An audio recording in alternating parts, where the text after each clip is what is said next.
Hello बच्चों, आज हम आपके साइंस का जो बायो का चैप्टर है जैव प्रक्रम, उसका नेक्स्ट जो लेक्चर है वो स्टार्ट करेंगे। जो हमने पहला लेक्चर पढ़ा था, इस चैप्टर का पढ़ाया था आपको, उसमें बताया था कि जैव प्रक्रम का मतलब क्या है, ऐसे प्रक्रम जो जीने के लिए क्या है आवश्यक है।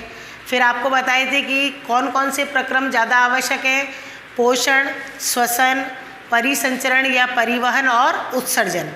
फिर आपको पढ़ाया था पोषण किसे कहते हैं। इसके बाद में पोषण कितने प्रकार का होता है, स्वपोषी और विषमपोषी। फिर स्वपोषी में हमने पढ़ा कि वे जीव जो अपना भोजन क्या करते हैं, खुद बनाते हैं, उनको हम क्या कहते हैं, स्वपोषी कहते हैं। इसमें सभी हरे पादप, शैवाल, कुछ जीवाणु क्या होते हैं, स्वपोषी होते हैं। फिर हमने पढ़ा कि हरे पादप जो होते हैं वो अपना जो भोजन होता है वो खुद बनाते हैं, किसके द्वारा, कार्बन डाइऑक्साइड और जल के द्वारा। किसकी उपस्थिति में, सूर्य के प्रकाश की उपस्थिति में। किसकी सहायता से, क्लोरोफिल की सहायता से। किसके रूप में भोजन बनाते हैं, ग्लूकोज या शर्करा के रूप में। इसको हम क्या कहते हैं, प्रकाश संश्लेषण कहते हैं। और प्रकाश संश्लेषण में कौन सी गैस निकलती है, ऑक्सीजन गैस निकलती है। इसके बाद में हमने पढ़ा प्रकाश संश्लेषण के दौरान कौन कौन सी घटनाएं होती हैं। तो 3 घटनाएं आपको बताई थी प्रकाश संश्लेषण की। पहली घटना बताई थी क्लोरोफिल के द्वारा प्रकाश ऊर्जा का अवशोषण।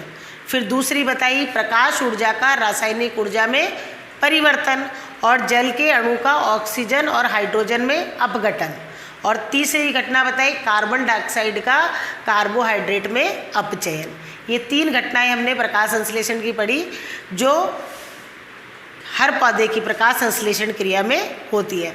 अब प्रकाश संश्लेषण की क्रिया पत्तियों में होती है, और पत्तियों और हरे जो स्तंभ है उनमें भी। तो आपको पता होगा कि पत्तियां या ग्रीन जो स्तंभ होते हैं, हरे जो होते हैं, उनके अंदर क्या पाए जाते हैं, छोटे छोटे छिद्र पाए जाते हैं, जिनको हम क्या कहते हैं, रंध्र कहते हैं।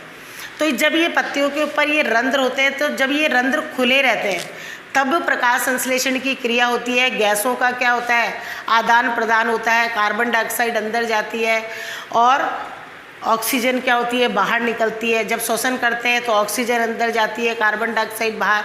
और जो वाष्पोत्सर्जन की क्रिया है पत्तियों के अंदर, वो भी किससे के द्वारा होती है, रंध्रों के द्वारा ही होती है।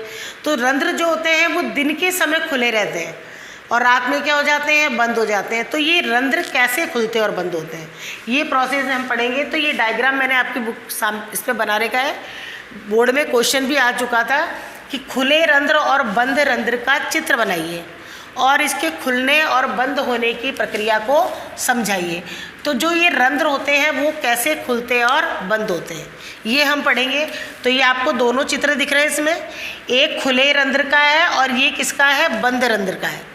तो रंध्रों के खुलने और बंद होने की जो प्रक्रिया होती है वो किसके ऊपर निर्भर करती है, द्वार कोशिका पर। अब यदि 1 नंबर का क्वेश्चन आ जाए कि रंध्रों के खुलने और बंद होने की प्रक्रिया किस कोशिका पर निर्भर है, तो आप क्या लिखेंगे, द्वार कोशिका पर निर्भर रहती है। अब कैसे होती है कि ये रंध्र है, जो प्रत्येक रंध्र होता है वो चारों तरफ से कितनी द्वार कोशिकाओं से घिरा रहता है, 2 द्वार कोशिकाओं से। एक ये द्वार कोशिका है और एक ये द्वार कोशिका है। द्वार कोशिका में क्या पाया जाता है, क्लोरोप्लास्ट होते हैं और इसके अंदर क्या होता है, क्लोरोफिल होता है। अब जब क्लोरोफिल है तो इसमें कौन सी क्रिया होगी, प्रकाश संश्लेषण की क्रिया होगी। तो दिन के समय, और प्रकाश संश्लेषण की क्रिया कब होती है, सूर्य के प्रकाश की उपस्थिति में, आपको पता है, दिन के समय। और भोजन किस रूप में बनता है, ग्लूकोज के रूप में। तो ये द्वार कोशिकाओं में क्लोरोफिल पाया जाता है, जिससे ये प्रकाश संश्लेषण की क्रिया करती हैं। उस समय ये जो द्वार कोशिकाएं होती हैं, ये अपने पास वाली कोशिकाएं, जिनको हम कहते हैं एपिडर्मल कोशिका, इनसे क्या करती हैं, जल अवशोषित करती हैं। तो जब ये द्वार कोशिकाएं इनसे जल अवशोषित करेंगी तो जल किसके अंदर जाएगा, द्वार कोशिकाओं में जाएगा। और द्वार कोशिकाओं में जल जाने से ये क्या हो जाएंगी, फूल जाएंगी, और फूल करके क्या होंगी, फैल जाएंगी, जिससे रंध्र क्या हो जाते हैं, खुल जाते हैं। तो आपको समझ में आया रंध्र खुलने का प्रोसेस, कि प्रत्येक रंध्र कितनी द्वार कोशिकाओं से घिरा रहता है, 2 द्वार कोशिकाओं से। द्वार कोशिकाओं में क्लोरोफिल है, इसीलिए प्रकाश संश्लेषण की क्रिया करती है और भोजन किस रूप में बनाती है, ग्लूकोज के रूप में। ये मैंने आपको बता दिया था प्रकाश संश्लेषण में। उस समय ये द्वार कोशिकाएं अपने पास वाली कोशिका, जिनको हम एपिडर्मल कोशिका कहते हैं, से क्या अवशोषित करती है? जल। जब इनके अंदर जल जाएगा तो ये क्या हो जाएंगी? फूल जाएंगी, और फूल करके फैलेंगी, और फैलते ही इनके रंध्र क्या हो जाते हैं? खुल जाते हैं। लेकिन रात के समय या प्रतिकूल परिस्थिति, जब प्रकाश नहीं है, सूरज नहीं दिखाई दे रहा है, तो जो ग्लूकोज होता है, मैंने आपको पहले भी बताया था कि बनता ग्लूकोज के रूप में प्रकाश संश्लेषण में भोजन, लेकिन संग्रहित किस रूप में रहता है? स्टार्च के रूप में या मंड के रूप में रहता है।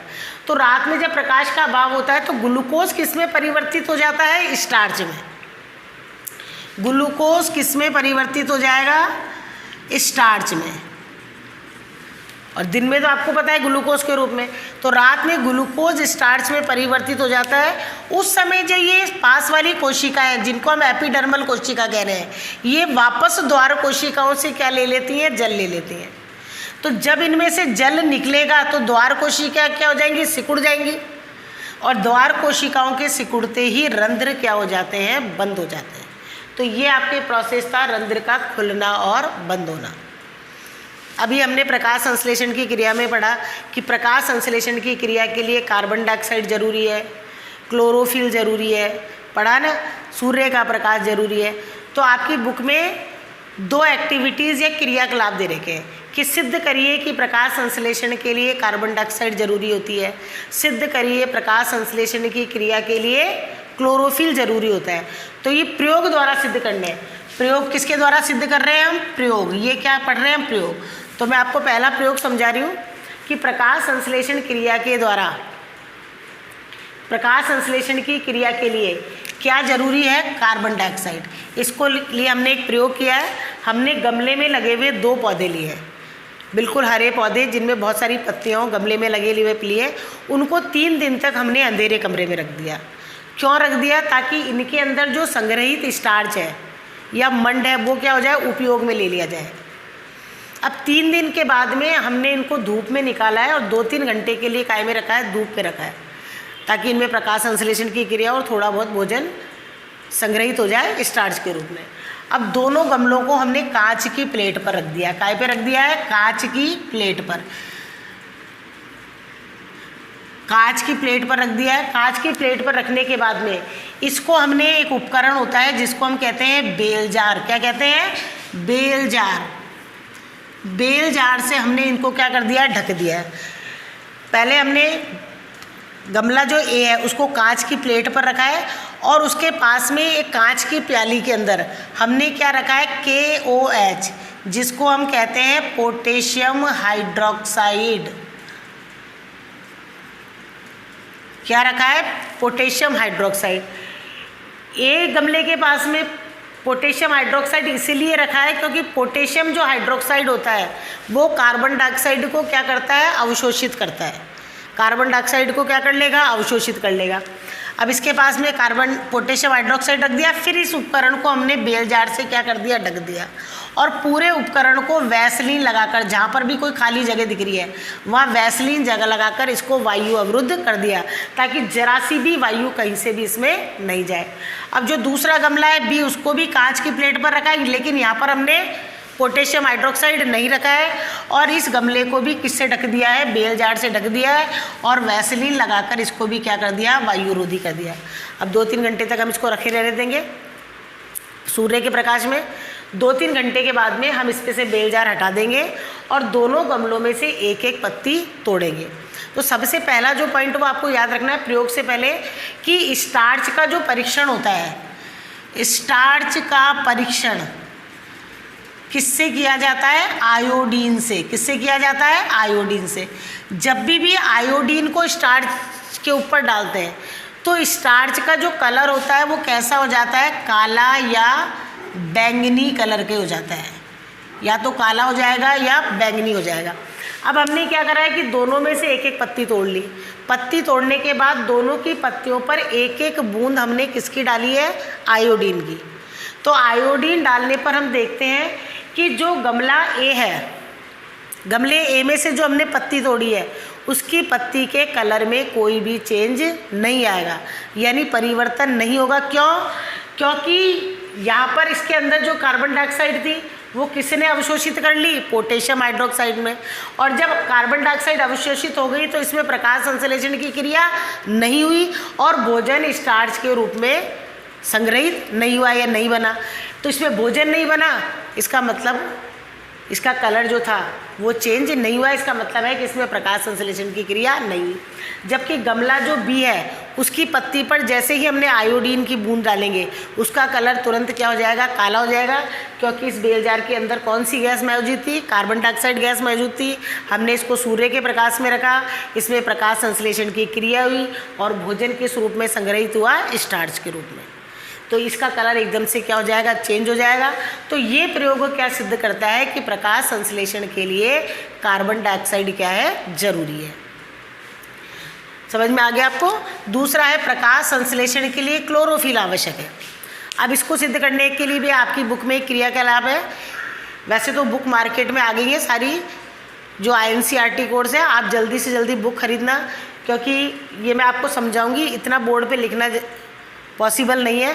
तो ये आपको अपनी बुक में से उतारना है। लेकिन बुक में जो NCERT की बुक है उसमें प्रयोग तो समझा दिए हैं, लेकिन साथ में क्या निष्कर्ष निकला तो ये मैंने आपको समझा दिया कि गमले ए की जो पत्ती है उसके कलर में कोई चेंज नहीं हुआ, क्योंकि उसमें कार्बन डाइऑक्साइड प्रेजेंट नहीं थी, प्रकाश संश्लेषण की क्रिया नहीं हुई और भोजन स्टार्च के रूप में संग्रहित नहीं हुआ।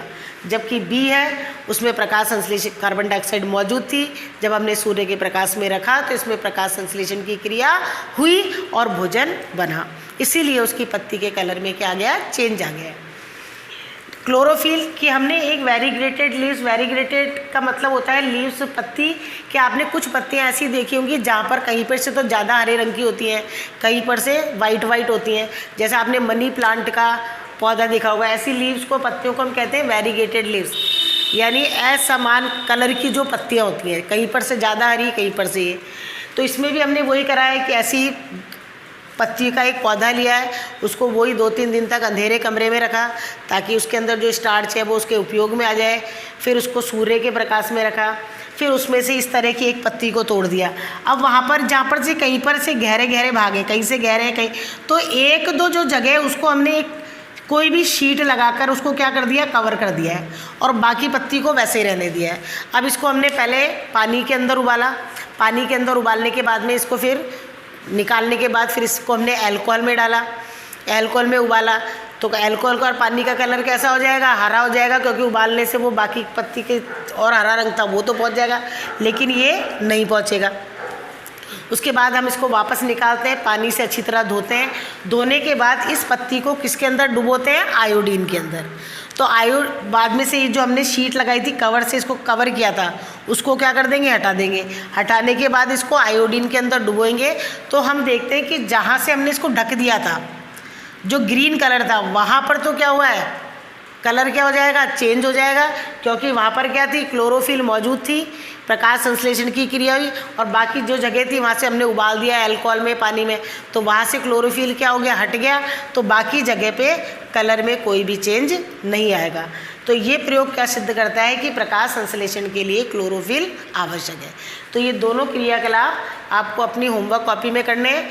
और ये बंद रंध्र का और खुले रंध्र का और बंद रंध्र का आपको चित्र बनाना है, और जैसे मैंने आपको समझाया है वैसे ही आपको लिखना है। और बाकी आपके पास जो बुक है उसके अंदर इसका पूरा लिखा हुआ है जैसे मैंने समझाया है।